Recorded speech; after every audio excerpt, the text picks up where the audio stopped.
Hello प्यारे बच्चों, आपकी वर्कशीट आ गई है बेटा। वर्कशीट है हिंदी की और हिंदी की वर्कशीट 12 अगस्त 2020 को आ गई है। 17 नंबर वर्कशीट है। आज हम पढ़ने वाले हैं क्लास 9th में हिंदी में रसखान जी को। रसखान जी के सवैये के नाम से जाना जाता है इन बातों को। रसखान जी का जन्म 1548 में ऐसा माना जाता है। उनका मूल नाम सैयद इब्राहिम था और वो दिल्ली के आसपास के रहने वाले थे। कृष्ण भक्ति ने उन्हें ऐसा मुग्ध किया कि गोस्वामी विट्ठलनाथ से उन्होंने दीक्षा ली और ब्रजभूमि में जा बसे। सन 1628 के लगभग उनकी मृत्यु हुई। प्रस्तुत सवैये में रसखान जी ने कृष्ण और कृष्ण भक्ति के प्रति अपना संपूर्ण भाव व्यक्त किया है। चलिए पढ़ते हैं। मानुस हो तो वही रसखानी, बसो ब्रिज गोकुल गांव के ग्वारन। यानी अगर आप मनुष्य हैं और मनुष्य जीवन को अच्छी तरह बिताना चाहते हैं, मनुष्य जीवन का आनंद लेना चाहते हैं, तो ब्रिज के गोकुल गांव में जाकर गवाले बन जाइए। जो पशु हो तो कहाँ बसे, मेरो चरो नित नंद की धेनु मंझारन। और अगर मैं मतलब अगर पशु की तरह जन्म लेता तो मैं चाहता कि मैं नंद की गाय के रूप में वहाँ जन्म लूँ, ताकि मैं वहाँ पर उन खेतों में कृष्ण जी के साथ चरता रहूँ। पाहन हो तो वहीं गिरी को, जो कि हरिछत्र पुरंदर धारन। मतलब अगर मैं पत्थर का टुकड़ा बनता या कोई, तो मैं उसी पत्थर का टुकड़ा बनता जिसे हरि ने यानी श्री कृष्ण ने अपनी पुरंदर पर, छोटी उंगली पर उठा लिया था। जोखंग हो तो बसेरो करो, मिली कलिंदी कूल कदम्ब की डारन। और अगर मैं पक्षी बनूं, अगर भगवान मुझे पक्षी बनाता तो मैं उसी कलिंदी के कदम्ब के पेड़ के ऊपर निवास करता जहाँ पर कृष्ण बांसुरी बजाते थे। तो चलिए शुरू करते हैं।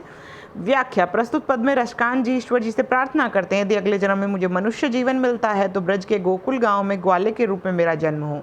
यदि मैं पशु बनूं तो ईश्वर से विनती करता हूं कि मुझे नंद की गायों के बीच में देना तथा मुझे नंद की गायों के साथ चरने का मौका मिल सके, जिन्हें श्री कृष्ण ने चराया करते थे। अगर आप मुझे पत्थर बनाते हैं तो मुझे उसी गोवर्धन पर्वत का पत्थर बनाइए जिसे श्री कृष्ण ने अपनी उंगली से उठाया था और इंद्रदेव की बारिश से गोकुल वासियों को बचाकर उनका घमंड तोड़ा था। अंत में कवि कहते हैं, अगर मेरा जन्म पक्षी के रूप में हो तो मेरा बसेरा यमुना नदी के किनारे हो, कदम्ब के पेड़ पर करना जिसके नीचे श्री कृष्ण बांसुरी बजाते थे। बहुत ही सुंदर वर्णन है, बहुत ही प्यारा वर्णन है, जिसमें रसखान जी बहुत ही तन्मयता से, बहुत ही तल्लीनता से ईश्वर भक्ति में खुद को झोंक चुके हैं। वो चाहते हैं वो किसी भी स्वरूप में जन्म लें, कभी भी जन्म लें, लेकिन वो सिर्फ श्री कृष्ण के आसपास रह पाएँ। चाहे वो कुछ भी बने, लेकिन श्री कृष्ण के आसपास रहने का उनको मौका मिले। तो इस सवैये में यही बात कही गई है। अब हम लिखते हैं इसके प्रश्न उत्तर कहते हैं। आई होप इसका अभिव्यक्ति आपको क्लियर है, भावार्थ आपको क्लियर हो गया है। तो अब हम करते हैं इसके प्रश्न उत्तर करने शुरू करते हैं।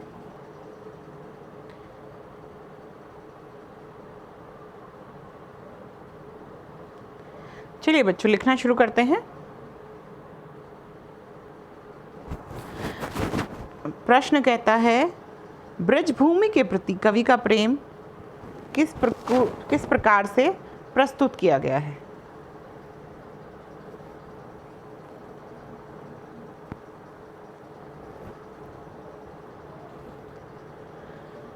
कवि ने ब्रजभूमि के प्रति अपने प्रेम को कई रूपों में अभिव्यक्त किया है।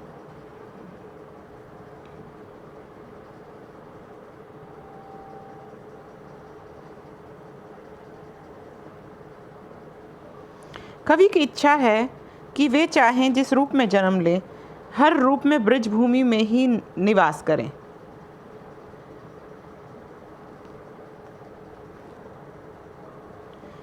यदि वे मनुष्य बने तो गोकुल के ग्वालों के रूप में बसना चाहेंगे। यदि पशु हो तो नंद की गायों के साथ चरना चाहेंगे।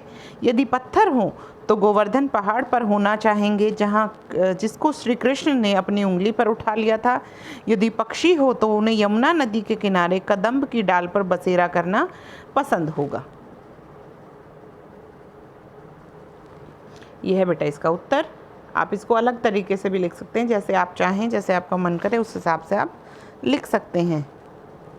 अगला क्वेश्चन क्या है, अगले क्वेश्चन की तरफ चलते हैं। अगला क्वेश्चन कहता है, बच्चे इस सवैये को पढ़कर आप निम्नलिखित शब्दों का अर्थ समझाएं और उन अर्थों को लिखिए। चलिए पशु यहाँ पर पशु के लिए इस्तेमाल किया गया है बच्चे। पशु। मानुस इज मनुष्य। ग्वारन क्या होता है बच्चे? ग्वारन होता है ग्वाले। ग्वाले जो कि वहाँ पर चराया करते थे, वहाँ गायों को चराते थे, जैसे कृष्ण भी ग्वाले ही थे, तो इनका इस ग्वारन का अर्थ है यहाँ पर है ग्वाले। धेनु, धेनु का अर्थ होता है हम जानते हैं गायें, धेनु, रामधेनु हमने सुना होगा।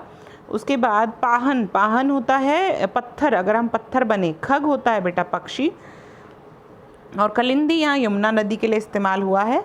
और कदम्ब एक पेड़ का नाम है जिस पर वो निवास करना चाहते हैं, जिसके नीचे बैठकर श्री कृष्ण बांसुरी बजाया करते थे। चलिए अगला क्वेश्चन कहता है, प्रस्तुत सवैये में रसखान जी ने ब्रजभूमि के प्रति अपना प्रेम अभिव्यक्त किया है। इसी प्रकार आप अपनी मातृभूमि के प्रति अपने विचारों को लिखिए। इसको लिखवाने का प्रयास मैं ज़रूर करती हूँ, लेकिन ये आपको खुद भी लिखना है बच्चे, क्योंकि अपनी मातृभूमि के बारे में आप क्या महसूस करते हैं ये लिखने का हक सिर्फ आपको है और किसी को नहीं है।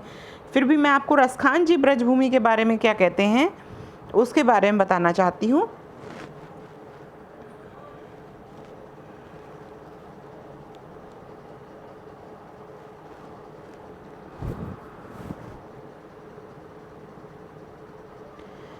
इन पंक्तियों में कवि रसखान के सवैये प्रस्तुत हैं। कवि इन पंक्तियों के माध्यम से कहना चाहते हैं, यदि उनका पुनर्जन्म होता है तो वे मनुष्य योनि में जन्म लेकर ब्रज के ग्वालों के साथ रहना चाहते हैं। यदि उनका पशु के रूप में जन्म होता है तो ब्रज में ही रहकर नंद की गायों के साथ विचरण करना चाहते हैं। यदि उनका पत्थर के रूप में जन्म होता है तो वो उस पर्वत का पत्थर बनना चाहते हैं जिसे हरि अर्थात श्री कृष्ण ने अपनी तर्जनी पर उठाकर पूरे ब्रजवासियों को पुरंदर यानी इंद्र के प्रकोप से बचाया था। यदि उनका पक्षी के रूप में जन्म होता है तो वो यमुना नदी के कदम्ब की डालों पर डेरा डालना चाहते हैं। कवि चाहते हैं कि वे किसी भी हाल में श्री कृष्ण के सानिध्य में प्राप्त हों, चाहे उन्हें उसके लिए किसी भी योनि में जन्म लेना क्यों ना पड़े। ये देखिए बच्चे, ये रसखान जी ने जो वर्णन किया है इन पंक्तियों के माध्यम से वो हमने देखा। अब हम देखते हैं अपनी मातृभूमि के बारे में आप क्या लिख सकते हैं और क्या लिखना चाहेंगे। उससे पहले मैं आपको एक बार कुछ वर्ड मीनिंग और लिखवा दूं बच्चे, क्योंकि काफ़ी वर्ड मीनिंग्स हैं जो आपको शायद नहीं आएंगे यहाँ। इसी से संबंधित हैं। चलिए लिखते हैं एक बार।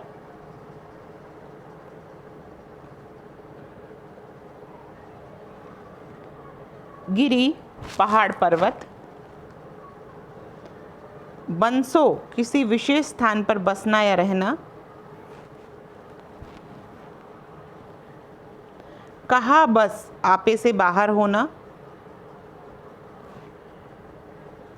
मंझारन बीच में या दरमियान,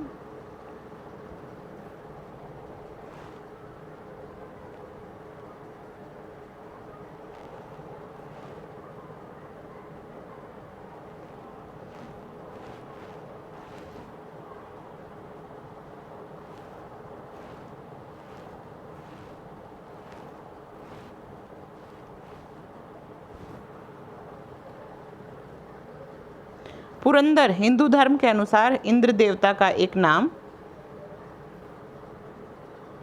कलिंदी यमुना नदी का एक उपनाम,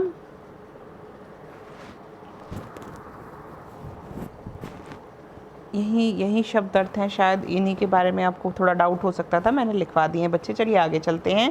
अभी हमें लिखना है अपनी मातृभूमि के बारे में कुछ पंक्तियाँ।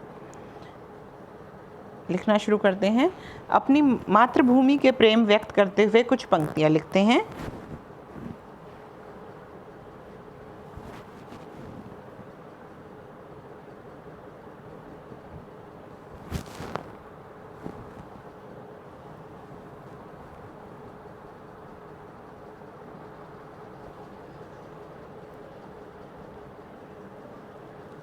इस मिट्टी में मैं पैदा हुआ, इस मिट्टी में खेलकर बड़ा हुआ, इस मिट्टी से है मेरी पहचान, क्योंकि मैं हूं इस मिट्टी की संतान। न जाने कितने आए कितने चले गए, इस मातृभूमि के प्यार से रह गए अनजान। कुछ को ये मातृभूमि समझ नहीं आई, कुछ को ये मातृभूमि छोड़ ही नहीं पाई। घर से दूर रहने को था मैं मजबूर, क्योंकि मातृभूमि की रक्षा का था जुनून। फिर क्या मैं अपनी दास्तां खुद सुनाऊं, क्या बतलाऊं, अब मैं तुम्हें यारों क्या दिखाऊं। मैं मिल जाता हूँ कभी शमशान में तो कभी कब्रिस्तान में, क्योंकि मैं हूँ इस मातृभूमि का एक शहीद वीर जवान। ये पंक्तियाँ मेरी नहीं है बेटा, लेकिन इन पंक्तियों में बहुत ही सुंदर तरीके से मातृभूमि के लिए अपना प्रेम दर्शाने की कोशिश की गई है। आप पोएम लिख सकते हैं, आप ऐसे भी लिख सकते हैं, जैसे कि आगे लिखते हैं, ऐसे भी लिखना है बेटा। भारत मेरी मातृभूमि है, यहाँ के अधिकांश लोग गांव में रहते हैं, यहाँ कई बड़े शहर भी हैं, यहाँ कालिदास, कबीर, गुरु नानक की भूमि है। भारत एक बहुत बड़ा देश है। उत्तर में हिमालय दुनिया के सर्वोत्तम पर्वत हैं। हिंद महासागर हमारे भारत के दक्षिण में है। भारत में बड़े जंगल, झील, घाटियाँ, नदियाँ हैं। ये अपनी सुंदरता को जोड़ते हैं। भारत की मिट्टी बहुत उपजाऊ है। यह हमें कई प्रकार की फसलें देता है। भारत शेरों, बाघों और हाथियों की भूमि है। भारत के लोग बहादुर और बुद्धिमान माने जाते हैं। भारत के शांतिप्रिय लोग हैं। मुझे अपने देश और अपने लोगों पर गर्व है। मैं भारत को बहुत प्यार करता हूँ। भारत सबसे बड़ा लोकतंत्र है और सबसे पुराने नागरिकों में से एक है। चीन के बाद दुनिया का सबसे बड़ा आबादी वाला मुल्क है। भारतीय सभ्य लोग हैं। मेरे देश में पुरु, राणा प्रताप, शिवाजी, नेहरू, महात्मा गांधी, सरदार पटेल जैसे नेता हुए हैं। सुभाष चंद्र बोस, भगत सिंह, लाला लाजपत राय जैसे स्वतंत्रता सेनानियों ने योद्धाओं के रूप में अपना जीवन समर्पित किया है हमारे देश को। तो इस तरीके से आप लिख सकते हैं बच्चे, एक छोटा सा ऐसे कुछ लाइनें, ताकि आप अपने देश के बारे में, अपनी मातृभूमि के बारे में किसी भी रूप में, पोएम के रूप में या पैसेज के रूप में अपनी भावनाएं दर्शा सकते हैं। तो मिलते हैं अगली वर्कशीट के साथ। आई होप आपके सारे डाउट्स क्लियर हैं। अगर कोई डाउट हो तो प्लीज़ कमेंट कीजिएगा। मिलते हैं बच्चे अगली वर्कशीट में। पढ़ते रहिए, पढ़ाते रहिए। हैप्पी जन्माष्टमी।